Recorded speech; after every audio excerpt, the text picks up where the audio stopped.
All right, we'll continue with example 3 from the supplemental word problems.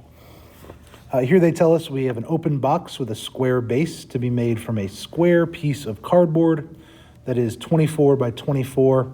And what they'll do is they will cut out the corners that will be X by X units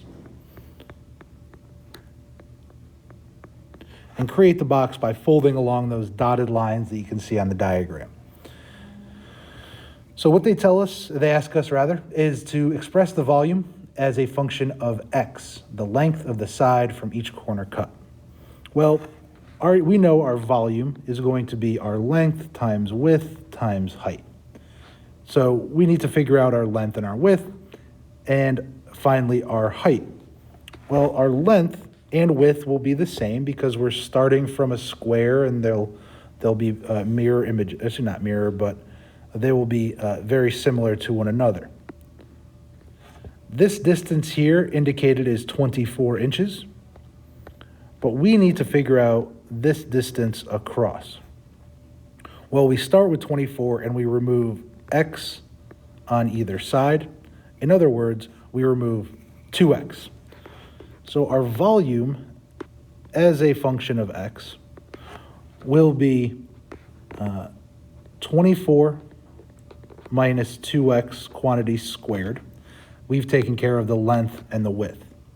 Now the height we need to figure out. Now if we can visualize this, folding up the sides of this box, the height will be represented by this distance here. In other words, our quantity X.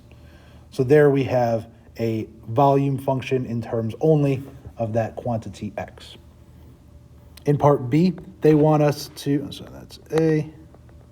In part B, they want us to evaluate the volume. So really, it's asking us for V of 3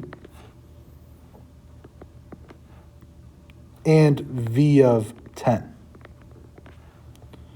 My recommendation is that you use your y equals in your calculator to enter your function, and then use the table feature to evaluate this efficiently. Once we use that x value of 3, we certainly should be using our calculators to find the volume of 972 inches cubed when the x value is 3. When the x value is 10, we perform the same operation, either plugging in 10 for x and performing the calculation, or like I said, using our y equals, and we will find that the volume there is 160 inches cubed. For part C, they ask us to identify the x value where the volume is maximized.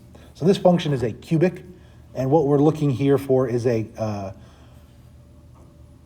x value where we have a local maxima. Using our graphing calculator, we would find that that maxima would occur when x equals 4. I have posted some additional videos regarding finding maximums from our calculator, so if you need a little bit of help with that, check those out as well.